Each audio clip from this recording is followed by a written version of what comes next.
You are not one of us. You never were." The words echoed through the sacred gathering hall of Silvermoon Pack, bouncing off ancient stone walls that had witnessed countless ceremonies, but never a condemnation quite like this one. Ilara stood in the center of the circle, her wrists bound with silver-laced rope that burned against her skin, leaving angry red welts that would scar. Around her, the entire pack had gathered, hundreds of faces she had known her whole life, now twisted with disgust, disappointment, or worse, indifference. Beta Marcus stood before the carved wooden throne where Alpha Gregor sat, his weathered face grave as he held up a velvet pouch that supposedly contained the evidence of her crime. Stolen relics from our most sacred vault. Silver dust blessed by the moon goddess herself, meant to protect our borders during the upcoming war with the Nightshade Pack. And we found it hidden in your pathetic excuse for a dwelling. His voice carried across the hall, each word a nail in her coffin. Ilara wanted to scream, to protest, to make them understand that she had been set up, but her voice caught in her throat.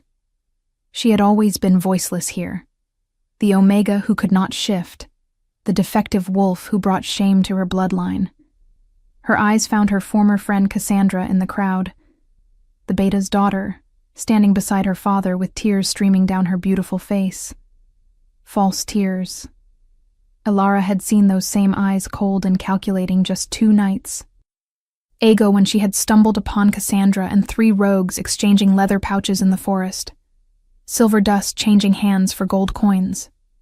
She had seen the transaction, heard Cassandra promise more if they could provide weapons forged with the sacred silver.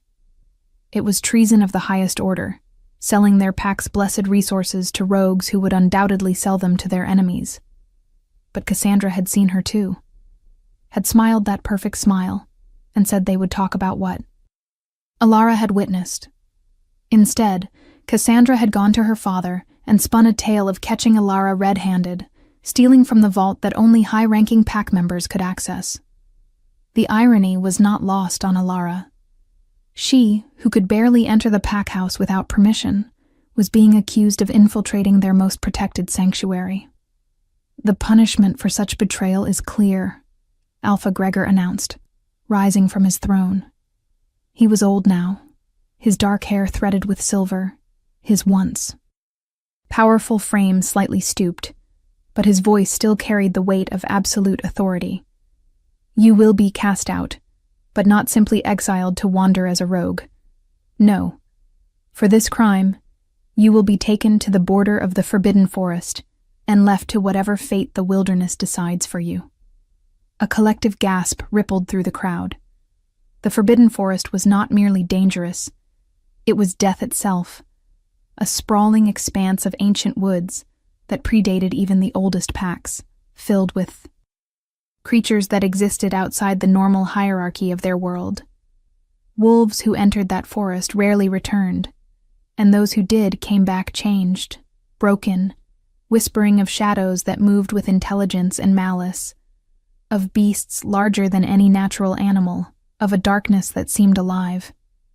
It was said that the forest belonged to the Alpha King himself, Theron Blackthorn, the most powerful Lycan in existence, who ruled from his fortress deep within those woods and commanded creatures that nightmares were made of. "Please." The word finally escaped Ilara's lips, barely a whisper, but in the heavy silence it carried. "Please. I did not do this. I would never betray the pack. You have to believe me." She looked around desperately, searching for even one sympathetic face, one person who might speak for her. Her eyes landed on her mother, standing near the back, her face turned away. Her mother, who had always been ashamed of having a daughter who could not shift, who had stopped defending her years ago. There would be no help from that direction. "You would never betray us?" Cassandra's voice rang out, clear and strong as she stepped forward.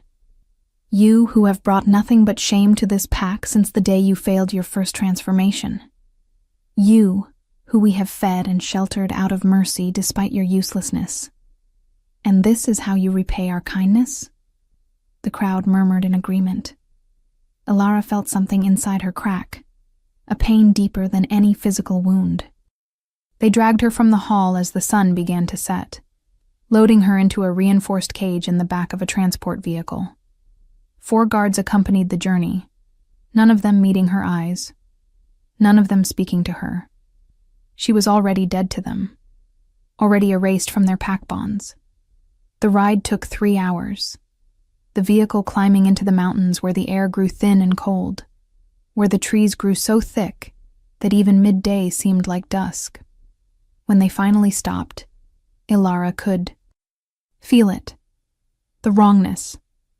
The forest stretched before them like a living entity, the trees twisted and ancient, their bark almost black in the fading light. Fog rolled between the trunks, moving in ways that fog should not move, curling and reaching like fingers. Even from inside the cage, she could hear the sounds. Not the normal sounds of a forest, not birds or insects or the rustle of small creatures.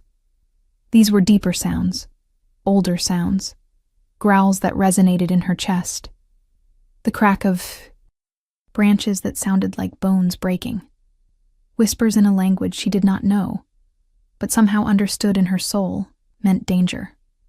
Out! One of the guards opened the cage, his hand shaking slightly as he cut the ropes binding her wrists. They wanted her mobile, wanted her to have the illusion of a chance to survive, even though everyone knew the truth. This was an execution, just slower and crueler than a quick death would have been. Elara stumbled out onto the rocky ground, her legs weak from hours of confinement. She wore only the thin dress she had been wearing when they arrested her. No shoes, no supplies, nothing. The guards backed away quickly, climbing into the vehicle. The youngest one, barely 20, looked at her for a moment with something that might have been pity. "I am sorry," he mouthed, before the door slammed shut. Then they were gone, the sound of the engine fading into the distance, leaving her alone at the edge of the forbidden forest as darkness fell completely. Elara stood frozen for a long moment, every instinct screaming at her to run anywhere but forward into that darkness. But where would she go? Back to a pack that had condemned her? Into the mountains where she would freeze before morning? At least in the forest, death might be quick. She took her first step into the tree line, and immediately the temperature dropped. Not gradually, but all at once, as if she had passed through an invisible barrier. The fog wrapped around her ankles, cold and damp, and she heard that whisper again. Closer now. Words she could almost make out. The trees seemed to lean in, their branches reaching toward her like clawed hands. She walked because there was nothing else to do, pushing through underbrush that tore at her dress and skin, stumbling over roots that seemed to deliberately twist under her feet. How long she walked, she could not say. Time felt different here, elastic and strange. It might have been minutes or hours when she heard the first howl. It came from behind her, deep and resonant, nothing like the howls of her pack. This was larger, older, filled with a hunger that made her blood run cold. Elara began to run, though every rational part of her brain knew running was useless. She could not outrun whatever was hunting her. She could not fight it. She could not even shift to give herself a chance. She was prey, and she had always been prey. And now she would die as prey. Her foot caught on something and she went down hard, her hand slamming into the rocky ground beside a stream she had not seen in the darkness. Pain exploded through her palms as skin tore. Blood, hot and bright, dripped onto the stones. And the forest went silent. Completely, utterly silent, in a way that was somehow more terrifying than all the sounds had been. Elara lay there, breathing hard, waiting for whatever would come. She heard the footsteps first. Not paws, feet. Heavy boots against the forest floor, approaching with measured confidence. Then she heard breathing, controlled and steady. And finally a voice. "What do we have here?" The voice was deep, masculine, carrying an accent she could not place, and an authority that made her wolf, that pathetic, weak thing that had never surfaced, suddenly stir inside her for the first time in her life. Ilara tried to push herself up, to face whatever was coming, but her arms gave out. She collapsed back onto the rocks, gasping. The footsteps came closer. She could feel eyes on her. Assessing, calculating. A wolf, the voice continued, closer now, almost directly above her. But not quite. Interesting. And bleeding on sacred ground. Even more interesting. Hands, large and surprisingly gentle, turned her over. Ilara found herself staring up into the most extraordinary face she had ever seen. The man was massive, well over 6.5 feet tall, with shoulders that seemed carved from granite. His hair was black as midnight, falling past his shoulders and his eyes. His eyes were not the normal gold of a wolf, or even the amber of a strong alpha. They were silver. Bright metallic silver that seemed to glow in the darkness, reflecting the moonlight that had just broken through the canopy above. His face was all sharp angles and hard lines, beautiful in the way a blade is beautiful, dangerous and perfect. "Please," Ilara whispered, though she did not know what she was asking for. A quick death, perhaps. Mercy. Anything but the fear that was threatening to swallow her whole. The man tilted his head, studying her with those impossible silver eyes, and something flickered across his face. Surprise, maybe, or recognition. "You are on my land," he said slowly, each word measured. "In my forest, bleeding on stones that have not seen human blood in 300 years. And you come here wearing the scent of fear and betrayal and something else. Something I have not smelled in lifetimes." He leaned closer, and Ilara realized he was inhaling her scent the way wolves do when identifying someone. His eyes widened fractionally. "Impossible," he breathed. Then the world exploded with sound and movement. From the darkness around them, creatures emerged. Wolves, but not like any wolves she had ever seen. They were enormous, some standing as tall as horses, with fur that seemed to absorb light rather than reflect it. Their eyes glowed in shades of red and amber and green. Behind them came other things. Bears that walked upright. Great cats with fangs like sabers. Birds with wingspans that blocked out the moon.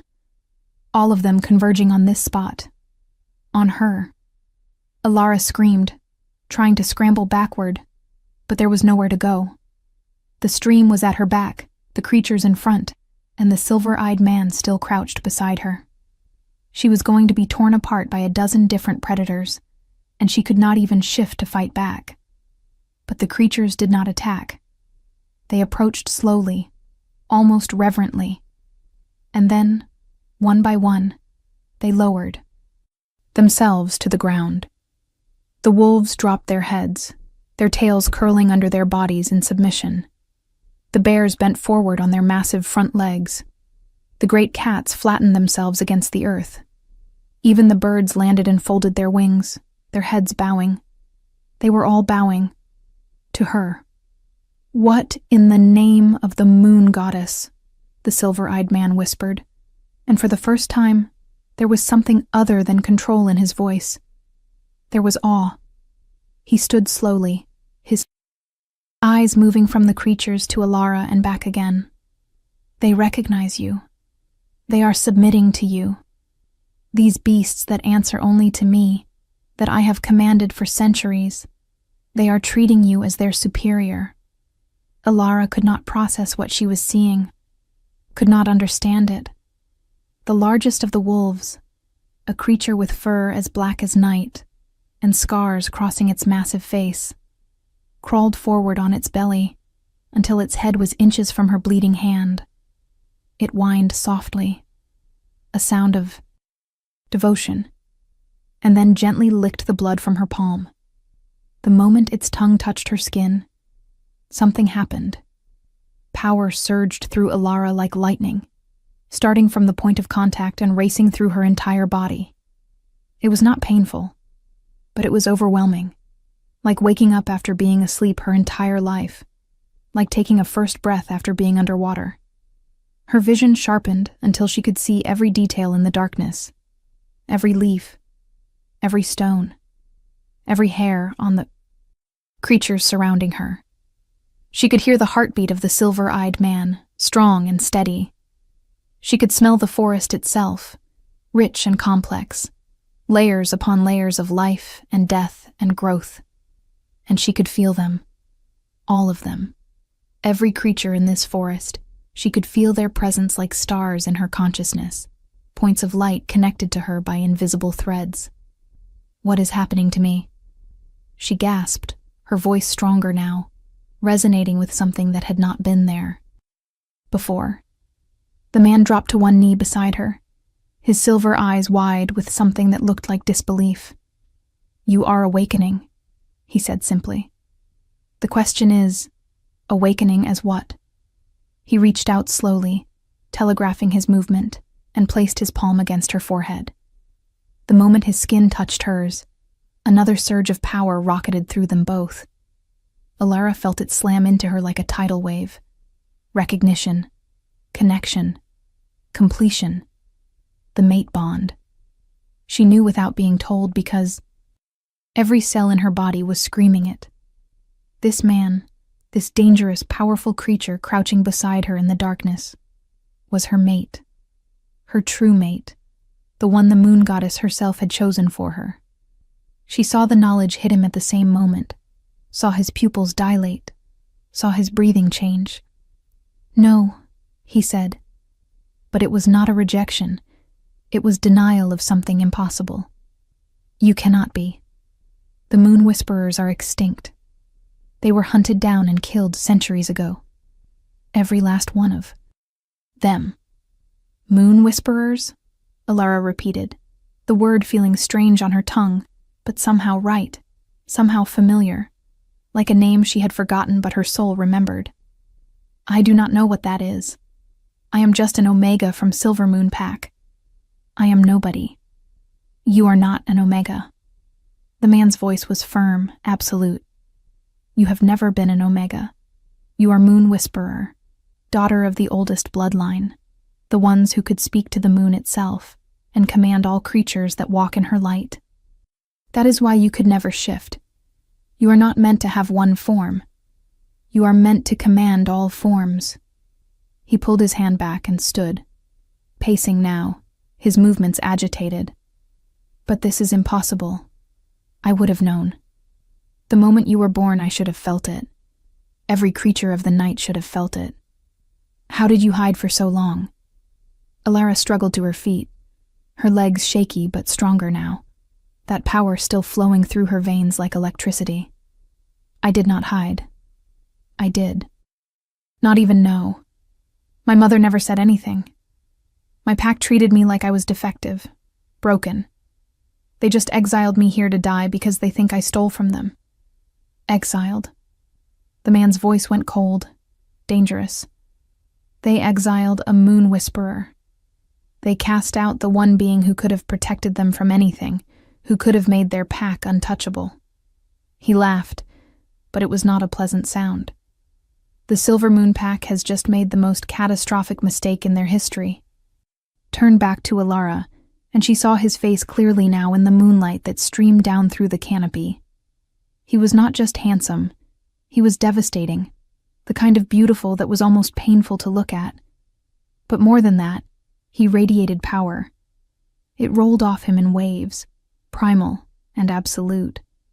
This was not just an alpha. This was something far beyond that. "You do not know who I am, do you?" he asked, his head tilting slightly. Alara shook her head mutely. A small smile curved his lips, not quite reaching those silver eyes. "I am Theron Blackthorn, Alpha King of the Northern Territories, ruler of the Forbidden Forest and all the wild lands beyond, commander of the ancient beasts and keeper of the old ways, and as of this moment, you are under my protection. If you are enjoying this story, Do not forget to leave a like and subscribe to the channel for more emotional stories like this one.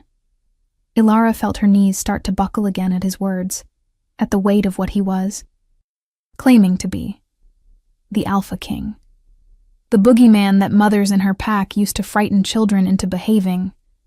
The legend who supposedly lived for centuries, who could command armies of creatures, who answered to no one but the moon goddess herself. And he was standing in front of her, claiming she was his mate, claiming she had power she had never known existed. I do not understand any of this, she whispered, wrapping her arms around herself. She was shaking now, reaction setting in, the adrenaline that had kept her moving beginning to fade. I am nobody. I am nothing. I cannot even shift. How can I be what you are saying? Theron moved quickly, closing the distance between them before she could react. He shrugged off the long black coat he wore and wrapped it around her shoulders. It swallowed her, warm and heavy, carrying his scent.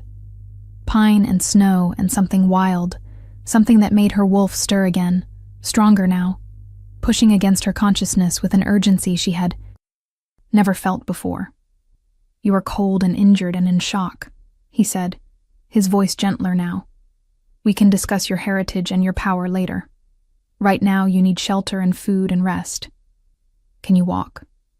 Ilara nodded, not trusting her voice. Theron studied her for another moment, then seemed to make a decision. He turned to the assembled creatures. Return to your territories. Spread the word through the forest. The Moon Whisperer has awakened. She is under my protection and the protection of the ancient accords. Anyone or anything that threatens her answers to me personally. The creatures responded immediately, rising and melting back into the darkness with barely a sound despite their size. Within seconds they were alone, except for the large black wolf who had licked her hand. It remained, watching Theron with intelligent eyes. Yes, you can stay, Fenrir, Theron said to the wolf with what might have been affection. Someone needs to make sure I do not do something stupid. The wolf made a sound that could only be described as approval, then moved to walk beside Ilara, its shoulder nearly as high as her waist. She reached out tentatively and placed her hand on its head, expecting it to pull away, but instead, it leaned into her touch, a rumble of contentment vibrating through its massive frame. Come, Theron said, gesturing into the forest. My fortress is not far. We will be there before dawn. He set off at a pace that should have been difficult to maintain, but Ilara found herself keeping up easily, that new power thrumming through her muscles, making her stronger, faster. Fenrir walked on her other side, a silent guardian. The forest seemed different now, less menacing, almost welcoming. She could feel it responding to her presence, the trees bending slightly as she passed, the fog parting to create a clear path. They walked in silence for nearly an hour before Ilara finally found her voice again. Why did they do it? She asked quietly. The Moon Whisperers. What did they do that was so terrible they were hunted to extinction? Theron glanced at her, his silver eyes reflecting the moonlight. They did nothing wrong. That was the problem. They were too powerful, too pure. They could command any creature of the night, could call upon the moon's blessing to heal or harm, could see the true nature of every being they encountered. No one could lie to them. No one could manipulate them. And most importantly, they could not be controlled by alphas or kings or anyone else. They answered only to the goddess and their own conscience. He paused, stepping over a fallen log. 500 years ago, a coalition of alpha packs decided that such power was too dangerous to exist outside their control. They banded together and hunted the Moon Whisperers systematically. Men, women, children. They killed them all. Or so everyone believed. But if they killed everyone, how am I here? Ilara asked. Someone must have survived. Someone must have hidden. Theron nodded slowly. Yes. and they hid so well that even I, with all my resources, never found them. They must have suppressed their power, lived as normal wolves, passed down the bloodline in secret, hoping that one day it would be safe for the truth to emerge. He stopped walking and turned to face her fully. But it is not safe. It will never be safe. The moment word spreads that a moon whisperer lives, every pack in the territories will either try to kill you or capture you, to use your power for themselves. You understand this, yes? You cannot go back to your old life. That life is over. The words should have terrified her, but instead Alara felt a strange sense of relief. Her old life had been nothing but shame and rejection. Why would she want to return to that? I have no desire to go back, she said firmly. They made their choice when they abandoned me to die. Something flickered in Theron's eyes. Approval, perhaps, before he turned and continued walking. Neil. Trees began to thin ahead, and Alara caught her first glimpse of his fortress. It was not what she expected. Not a dark, foreboding castle, but something ancient and beautiful, built into the side of a mountain, the stone seeming to grow naturally from the rock itself. Towers reached toward the sky, their tops disappearing into low-hanging clouds. Lights glowed in hundreds of windows, warm and welcoming. A massive gate stood open, and as they approached, Alara saw guards stationed along the walls. Not human guards or even normal wolves, but the same kind of enormous creatures that had bowed to her in the forest. They straightened as Theron passed, their eyes tracking to Alara with obvious curiosity. "My king!" one of them rumbled, his voice like grinding stones. "You bring a guest." "I bring much more than that, Grim," Theron replied, not slowing. "Assemble the council. We have matters to discuss that cannot wait until morning." They passed through the gate into a courtyard that could have held 1,000 people. Despite the late hour, the fortress was clearly awake. Figures moved in the shadows, and Alara could feel eyes on her from every direction, assessing, wondering. Theron led her through a pair of ornate doors into an entrance hall that took her breath away. The ceiling soared 3 stories high, supported by columns carved to look like ancient trees. Tapestries hung on the walls depicting battles and ceremonies, wolves running beneath a full moon, scenes from a history she did not know. Everything spoke of age and power and permanence. "This way," Theron said, guiding her through a maze of corridors to a staircase that spiraled upward. They climbed for what felt like forever, before finally emerging into a hallway lined with doors. He stopped at the last one, producing a key from somewhere. "These will be your chambers," he said, pushing the door open. "No one will disturb you here without permission. You are safe." The rooms beyond were stunning. A sitting area with plush furniture arranged around a massive fireplace. A bedroom visible through an open door with a bed large enough for 4 people.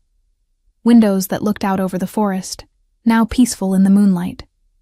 "There are clothes in the wardrobe that should fit well enough for now," Theron continued, his voice carefully neutral. "A bathing room through there. Food will be brought up shortly. Is there anything else you need?"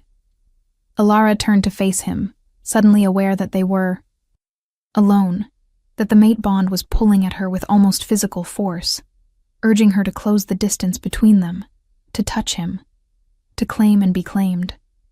She could see in his eyes that he felt it too, the tension radiating from his body as he held himself rigidly in place. "Why are you helping me?" she asked quietly. "You could have left me in the forest. Let nature take its course. Instead, you brought me to your home, gave me protection, gave me chambers that look like they belong to someone important. Why?" Theron was quiet for a long moment, his silver eyes searching her face. "You know why," he finally said, his voice rough. "You felt it the same moment I did. The bond. You are my mate, Alara, the one the moon goddess chose for me. I have lived for 643 years, and in all that time I never once felt the mate pull until tonight. 643 years. The number hung in the air between them. He was not just old, he was ancient, had lived. Through centuries of history, had seen the rise and fall of countless packs.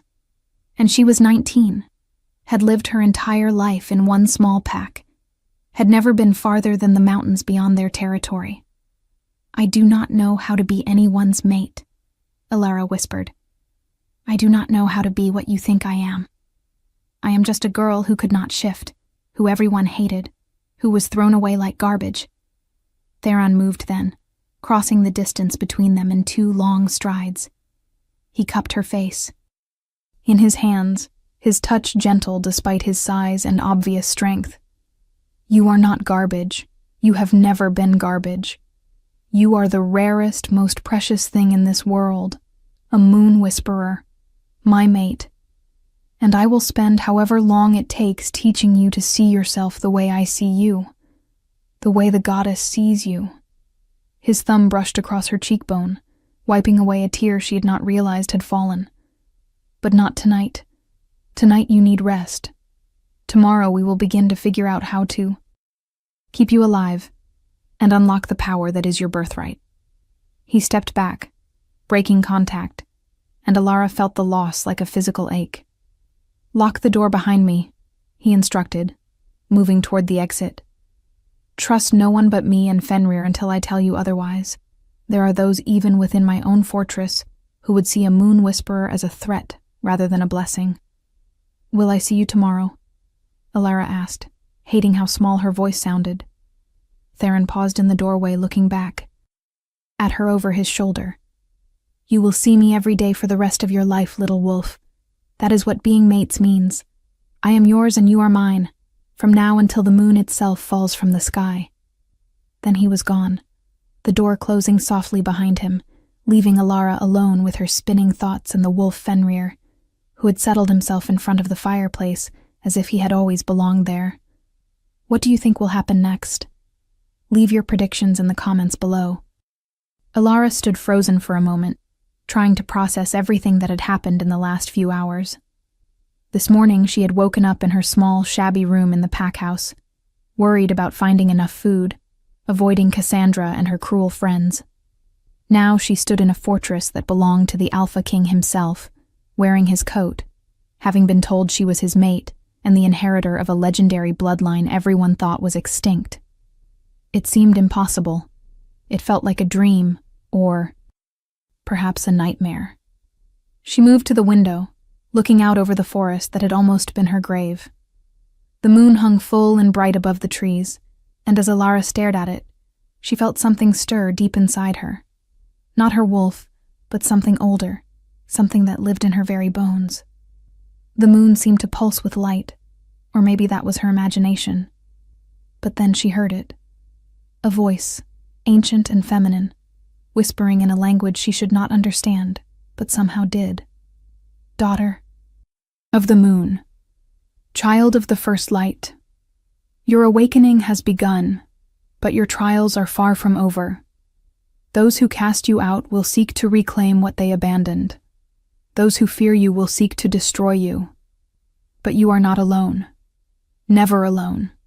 We are with you, as we have always been, waiting for you to remember who you truly are."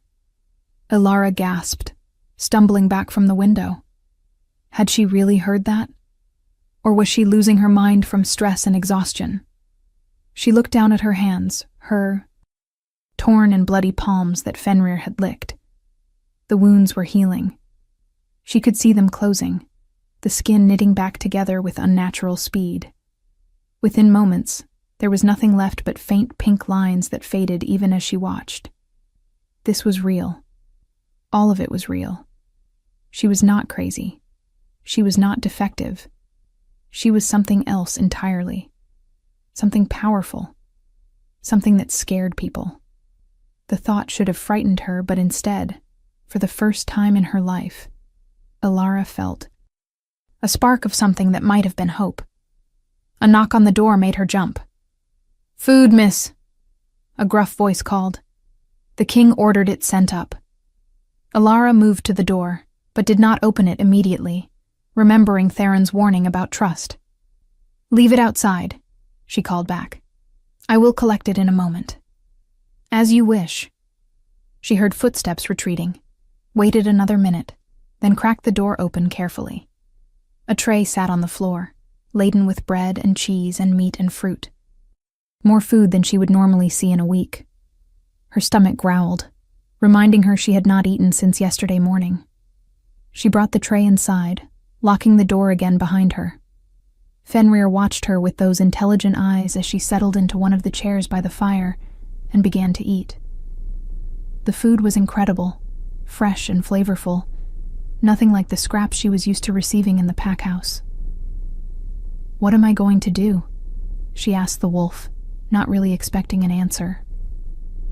"To tune." Her surprise, Fenrir rose and padded over to her, resting his massive head on her knee.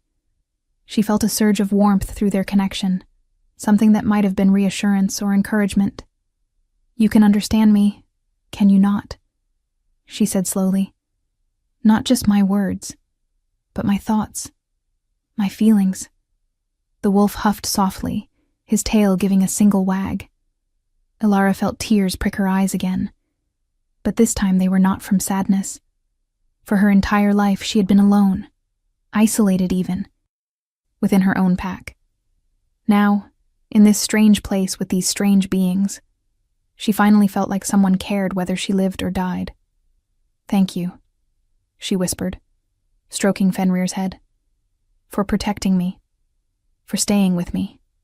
She finished eating and made her way to the bathing room, which turned out to contain a large copper tub that someone had already filled with steaming water. Rose petals floated on the surface, and the scent was heavenly. Elara stripped off her ruined dress and Theron's coat, sinking into the hot water with a groan of relief. Every muscle in her body ached from the ordeal in the forest, and the heat helped ease the tension. She scrubbed away the dirt and blood, watching the water turn murky, and tried not to think about how close she had come to dying tonight. When she finally emerged, feeling more human than she had in days, she found a nightgown laid out on the bed. It was simple, but made of fine material, soft against her clean skin. She pulled it on and climbed into the bed, which was so comfortable she nearly wept again. The mattress seemed to embrace her, the blankets warm but not heavy. Fenrir had followed her into the bedroom and now settled on a rug beside the bed, clearly intending to stand guard through the night. Elara thought she would lie awake for hours, her mind too full of everything that had happened, but exhaustion claimed her almost immediately. She sank into sleep like sinking into deep water, and with sleep came dreams. She saw the moon, huge and bright, filling the entire sky. She saw wolves running, hundreds of them, thousands, from every direction, converging on a single point. She saw a woman with silver hair and eyes like starlight, her hands raised to the heavens, power flowing from her fingertips like liquid light. She saw the woman turn, and Elara realized with a shock that she was looking at herself, but older, stronger, wearing robes that shimmered like moonlight on water. "This is what you will become," the dream version of herself said. "This is your destiny, but the path to reach it is treacherous. You must learn to trust your power, trust your mate, and trust yourself. The darkness is coming, little sister. It has been waiting for centuries for a chance to rise again, and only you stand in its way." Elara wanted to ask what darkness, what danger, but the dream shifted. Now she saw a silver moon pack, her former home, in chaos. People running, screaming, fire in the streets. Cassandra, standing in the center of it all, her hands raised, dark energy crackling around her fingers. Not silver-blessed energy. Something else. Something wrong. "She is not what she seems," a voice whispered, the same ancient female voice from before. "She is shadow-touched, corrupted by forces that predate the packs themselves. She framed you not out of simple cruelty or greed, but to remove you before you could awaken and stop what she has set in motion. The rogues she trades with are not mere criminals. They serve the Shadow King, an entity that seeks to extinguish the moon's light forever. The image shifted again, showing Theron standing at a precipice, silver energy and shadow energy clashing around him, tearing at him from both sides. He was shouting something she could not hear, reaching for someone she could not see. Then the dream dissolved into darkness and whispers, and a sense of impending doom that made her chest tight. Alara woke with a gasp, sitting bolt upright in bed. Pale dawn light filtered through the windows. Fenrir was on his feet immediately, ears forward, alert for danger.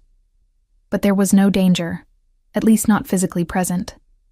The danger was coming, though. She could feel it in her bones, in that new power that hummed through her veins. It was just a dream, she told herself. But she did not believe it. That had not been an ordinary dream. That had been a vision, a warning, a glimpse of what was to come. She climbed out of bed, moving to the wardrobe Theron had mentioned. Inside, she found a selection of clothing, mostly in dark colors, all made of quality material. She chose a simple black tunic and leather pants, finding boots that fit surprisingly well. As she dressed, she caught sight of herself in a full-length mirror and stopped, staring. She looked different. Her skin seemed to glow faintly, as if lit from within.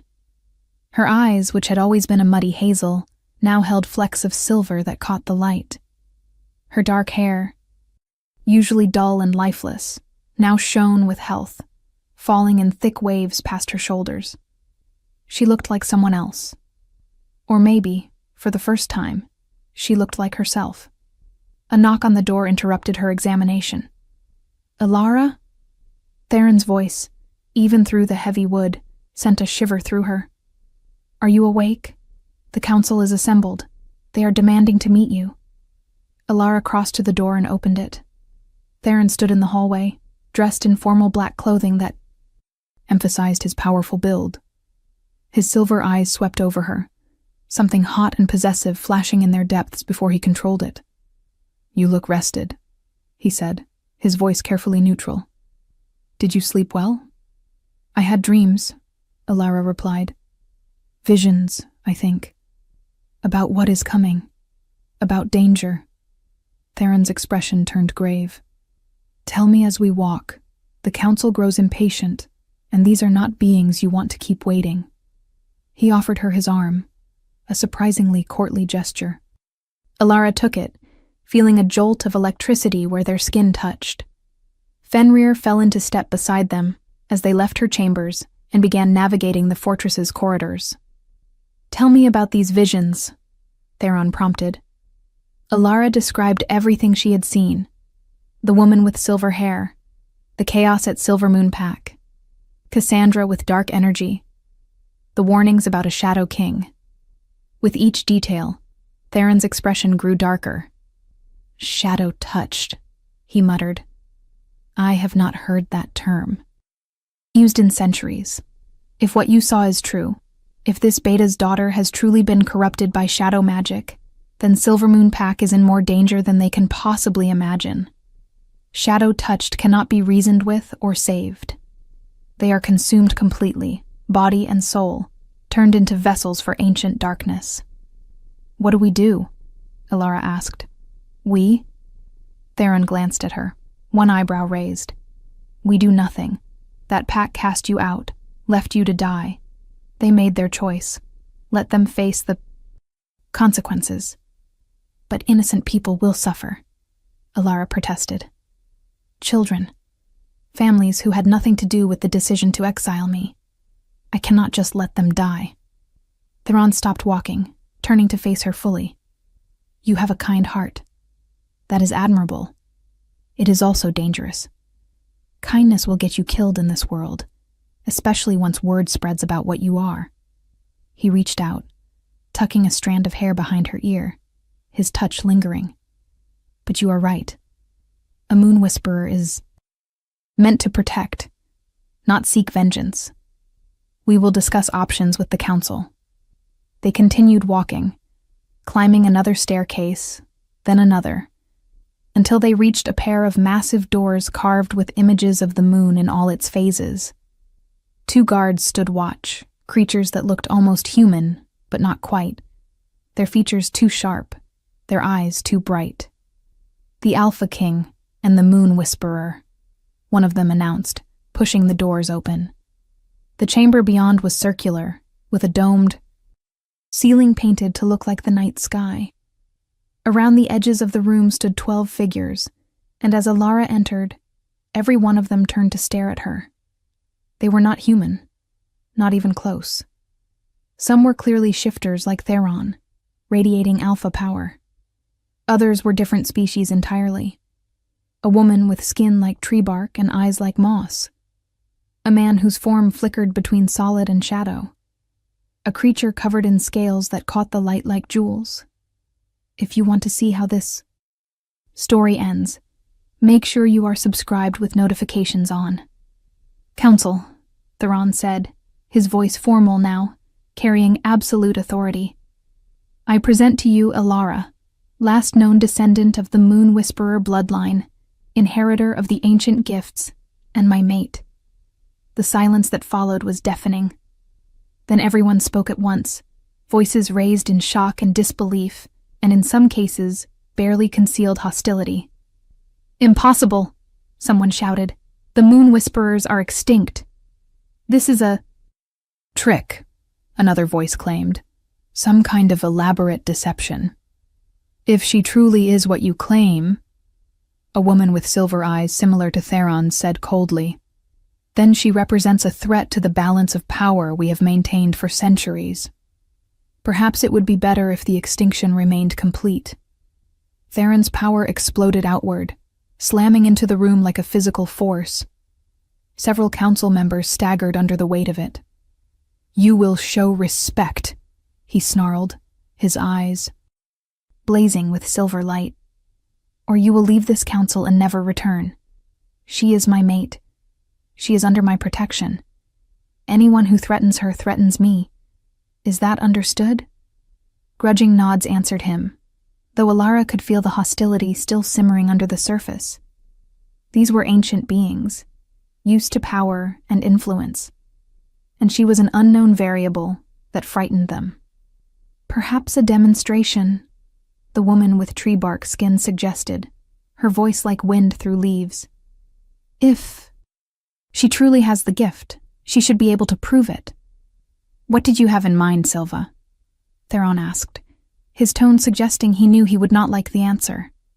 Silva smiled, revealing teeth that were slightly too pointed. "The bond with creatures of the night is the most basic of Moon Whisperer abilities. Let her call something. Not the tame beasts of your forest, Theron. Something wild. Something that has never known a master. If she can command it, we will believe." Theron looked at Alara, concern in his eyes. "You do not have to do this," he said quietly. "I can order them to accept you without proof." But Alara could see the doubt in the other faces around the room. If she did not prove herself now, she would always be questioned, always be suspect. She stepped forward, squaring her shoulders. "How do I do it?" she asked. "How do I call?" Silva's smile widened. "You simply reach out with your power and ask. If the creature deems you worthy, it will come." Alara closed her, thinking about the power she had felt awakening last night, the connection to the forest and its inhabitants. She reached inward, finding that humming energy, and then pushed outward, not sure exactly what she was doing, but trusting her instincts. In her mind, she formed a simple request. "Come to me. I need you."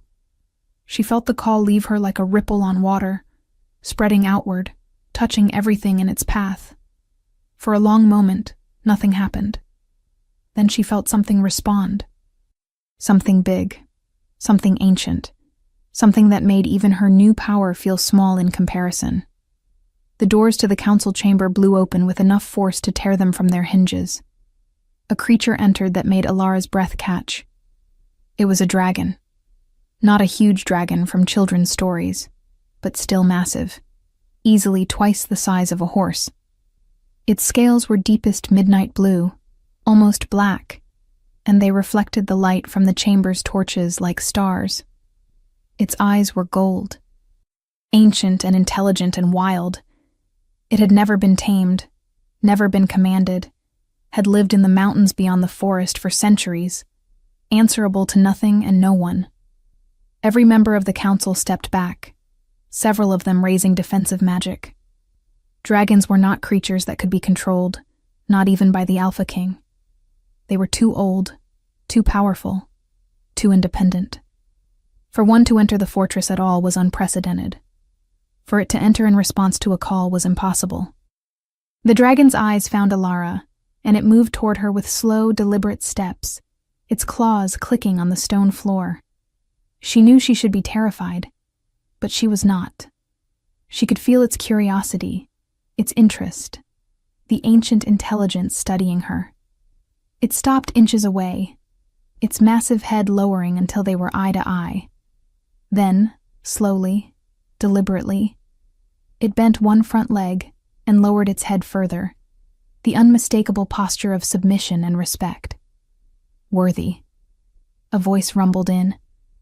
Alara's mind, not spoken aloud, but communicated directly. Moon blessed, star touched. I remember your kind. I remember the old oaths. You may call upon me 3 times in your life, daughter of the first light, and I will answer. Choose your moments wisely. Then the dragon straightened, turned, and walked out of the chamber as calmly as it had entered, leaving stunned silence in its wake.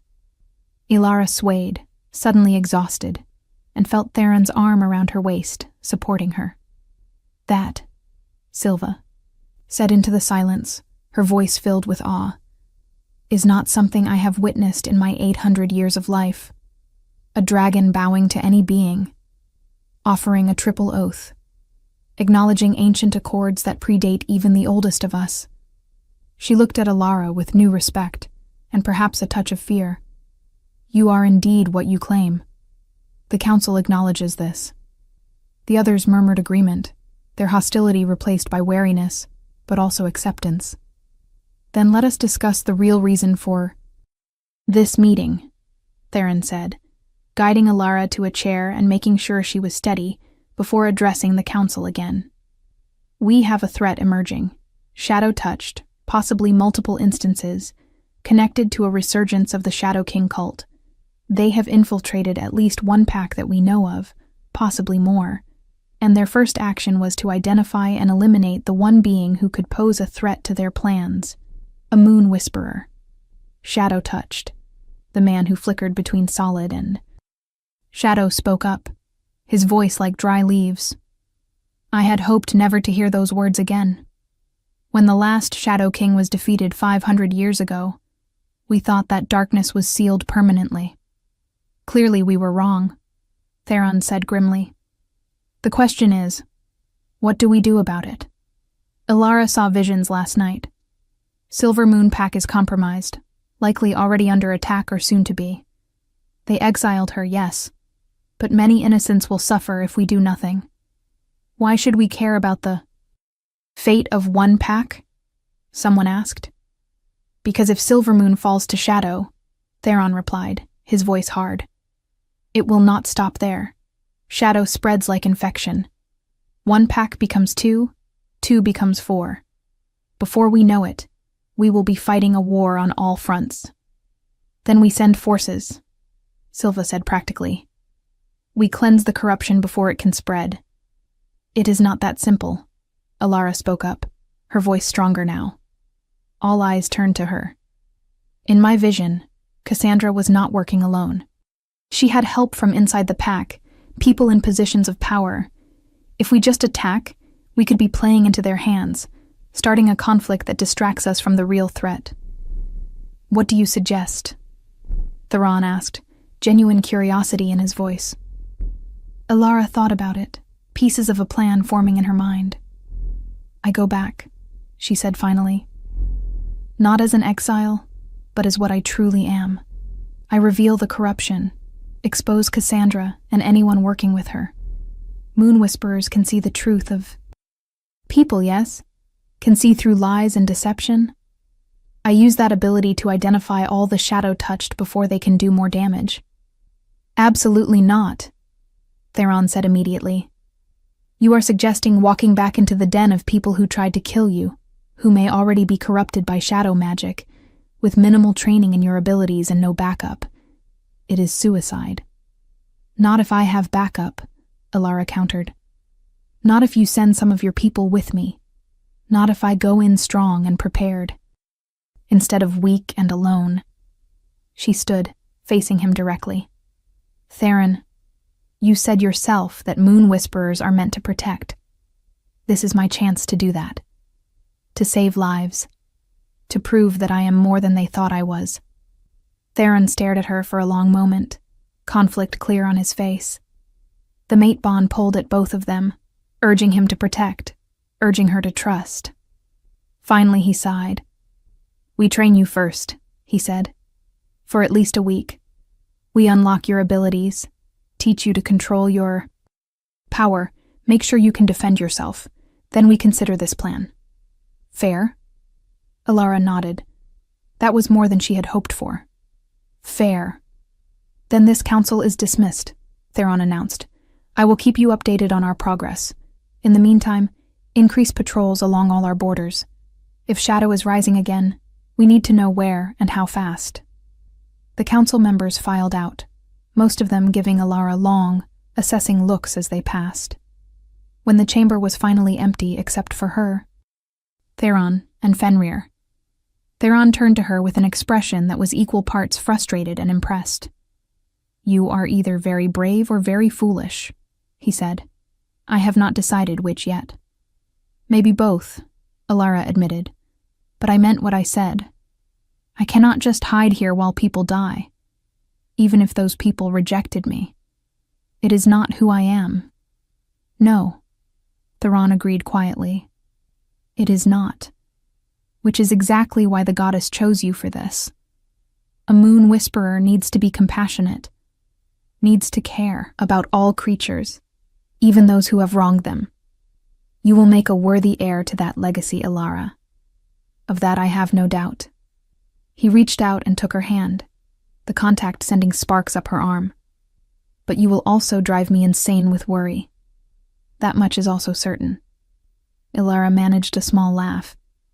I suppose that is part of the mate package. So it seems, Theron said. But he was smiling now, a real smile that transformed his face from merely handsome to absolutely stunning. Come, if we are going to train you, we should start immediately. I want to see exactly what you are capable of. He led her out of the council chamber and through more corridors, down several flights of stairs, until they emerged into an enormous open courtyard. The space was clearly used for training, with weapons racks along the walls, targets set up at various distances, and a large sand-covered area for sparring. Several people were already training, stopping what they were doing to watch as Theron. And Alara entered. Everyone out, Theron ordered, his voice brooking no argument. Training is postponed until this afternoon. There were some grumbles, but no one dared disobey. Within minutes, the courtyard was empty except for them and Fenrir, who settled in the shade to watch. First lesson, Theron said, moving to the center of the sand area. Your power comes from your connection to the moon and to the natural world. Unlike normal shifters who draw power from their wolf, you draw power from everything around you, the earth, the sky, the very air you breathe. Do you feel it? Alara closed her eyes and concentrated. Yes, she could feel it now that she knew what to look for. A constant low hum of energy, coming from all directions, flowing through her and around her. I feel it, she confirmed. Good. Now, I want you to try to consciously direct that power. Nothing dramatic, just something small. Make that leaf move. He pointed to a single fallen leaf a few feet away. Alara, focused on the leaf, reached for the power she could feel and pushed. The leaf exploded into dust, disintegrating completely. Theron raised an eyebrow. Or that. That works too. Perhaps we should start with control before we work on raw power. They spent the next hour on basic exercises, moving small objects without destroying them, creating small breezes, making plants grow slightly faster. Each time Alara tried something, the results were unpredictable. Sometimes nothing happened. Sometimes too much happened. By the end, she was sweating and frustrated. "This is harder than it looks," she muttered, collapsing onto the sand. Theron sat beside her, close enough that their shoulders touched. "You have had your power for less than a day.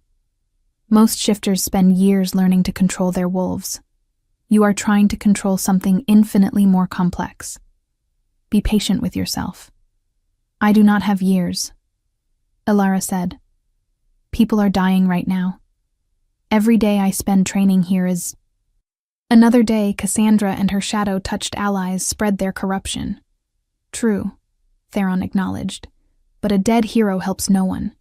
You go in unprepared, and you will fail. Worse, you will give them a moon whisperer to corrupt, and then we will have a real nightmare on our hands." The thought sobered Alara immediately. She had not considered that she could become a weapon for the enemy. "Point taken," she said quietly. "Then we continue training. What is next?" "Next," Theron said, standing and offering her his hand, "we work on seeing truth. That will be the most important skill for what you want to do. Come, we need a volunteer." He led her back into the fortress, down to what appeared to be a common area where off-duty guards and soldiers gathered. Theron scanned the room and pointed to a young man, barely older than Alara herself. "You, come here." The young man jumped up, clearly nervous to be singled out by his king. "Your name?" Theron asked. "Marcus, my lord." "Good. Marcus, I want you to tell us 3 things. 2 truths and 1 lie. Mix them up however you like." Marcus looked confused but nodded. "My favorite color is blue. I have 2 sisters. I once fought off 3 rogues single-handedly." Theron turned to Alara. "Now look at him. Really look. Do not use your eyes. Use your gift. Moon whisperers can see the truth written on people's souls. Focus." Alara stared at Marcus, reaching for that power again. For a moment, nothing happened. Her vision shifted suddenly, and she could see him differently.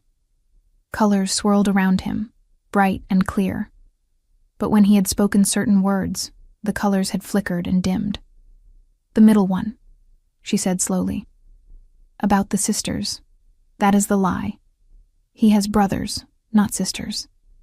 2 of them." Marcus gaped at her. "How did you... yes, my lord. That is correct. I have 2 brothers." Alara felt a surge of excitement. "I saw it. When he lied, the colors around him changed, got darker." "Exactly," Theron confirmed. "Truth shines bright. Lies create shadows. The more you practice, the clearer it will become, until you can see someone's true nature with just a glance. Shadow-touched will appear completely black, like they are wrapped in darkness. You will not be able to miss them." They spent the next several hours having Alara practice with different volunteers, getting her used to reading truth and lies. By dinner time, she could identify a lie almost instantly, though it still required concentration. "You are a natural," Theron said as they walked to the dining hall. "Most moon whisperers needed weeks to develop that skill. You did it in hours." "Maybe because the need is so urgent," Alara suggested. "Maybe my power knows time is running out." They entered a massive dining hall filled with long tables where people were gathering for the evening meal. All conversation stopped as they walked in. Theron guided her to a raised table at the front of the room, clearly meant for leadership. "Let them see you," he said quietly. "Let them get used to the idea that you belong here, that you are not just a guest, but something more permanent." Alara understood what he was really saying. He was claiming her publicly, showing his people that she was his mate, that her status was equal to his. It was both thrilling and terrifying. They sat, and immediately servants brought food. The meal was elaborate, multiple courses, each more delicious than the last. Around them, conversation gradually resumed, though Alara could feel eyes on her constantly. "Is it always like this?" she asked Theron quietly. "All this formality?" "Only for public meals," he admitted. "When it is just us, we can be more casual. But appearances matter, especially now. I need my people to accept you, to respect you. That starts with me showing you the honor you deserve." He reached under the table and took her hand, his thumb stroking across her knuckles. The casual touch sent warmth flooding through her, the mate bond humming with contentment. "Does it get easier?" she asked. "The bond, the constant pull." "No," Theron said honestly. "It only gets stronger until we complete the mating. Even then, the bond will always be there, always connecting us. You will always feel when I am near, always know if I am hurt or afraid or happy. And I will feel the same from you. It is both a blessing and a curse." "When will we—" Alara trailed off, not quite sure how to phrase the question. "Complete the mating?" Theron finished for her. "When you are ready. When you understand what it means, what you are agreeing to. Mating is permanent, Alara. There is no divorce, no separation. Once our souls are bound, they are bound forever, through this life and whatever comes after. I have waited 600 years for you. I can wait a bit longer to make sure you are absolutely certain this is what you want." The words should have scared her, but instead they made her feel safe. He was not pushing, not demanding. He was giving her time and space to adjust to the massive changes in her life. "Thank you," she said softly, "for being patient, for being understanding, for not treating me like I am weak or broken." "You have never been weak," Theron said firmly. "Underestimated, yes. Mistreated, absolutely. But never weak. The strength it took to survive what you endured, to keep your spirit intact despite years of being told you were worthless, that is a strength most people never have to develop. You are remarkable, Alara. I hope you come to see that in yourself. If this story touched your heart, share it with someone who loves epic romance. Tell me in the comments, did you see this ending coming?" They finished dinner, and Theron walked her back to her chambers. At the door, he paused, looking like he wanted to say something but was not sure how. "What is it?" Alara asked. "Sleep with me tonight," he said, then quickly added, "Not like that. I mean actually sleep. Let me hold you. The bond is pulling so hard it is painful to be separated from you for too long. I promise I will be a perfect gentleman. I just need to be near you." Alara considered it. Part of her said it was too soon, too fast. But another part, the part connected to him through the mate bond, was screaming yes. "Okay," she said, "but just sleeping." Theron's smile was like the sun breaking through clouds. "Just sleeping. Give me 10 minutes to change and I will come back." He disappeared. Down the hall, and Alara went into her chambers. She changed into the nightgown from the previous night, brushed out her hair, and was just settling into bed when there was a soft knock. "Come in," she called. Theron entered wearing simple sleep pants and a loose shirt, his feet bare, his hair down around his shoulders. He looked younger like this, less kingly, more approachable. He climbed into the bed beside her, maintaining a respectful distance. "Come here," he said, opening his arms. Alara hesitated for only a second before moving into his embrace. The moment she settled against his chest, the constant pull of the mate bond eased, satisfied to have them close. She could hear his heartbeat, strong and steady, and feel the rise and fall of his breathing. "Better?" she asked. "So much better," he murmured, his arms tightening around her. "Sleep, little wolf. Tomorrow we train more. The day after we begin planning your return to Silvermoon. But tonight we just exist together. That is enough." Ilara closed her eyes, surrounded by his warmth and scent, feeling safer than she had ever felt in her life. For someone who had spent the last 19 years alone, this was a revelation. She was not alone anymore. She had a mate. She had a purpose. She had power she was only beginning to understand. The girl who could not shift was gone. In her place was something new, something powerful, something that would make everyone who had underestimated her very, very sorry they had thrown her away. But that was tomorrow's problem. Tonight, she slept in the arms of the Alpha King, and for the first time in her life, Ilara allowed herself to believe that maybe, just maybe, she deserved to be happy. Maybe she deserved to be loved. Maybe she had always been exactly what she was meant to be, and the world just had not been ready to see it yet.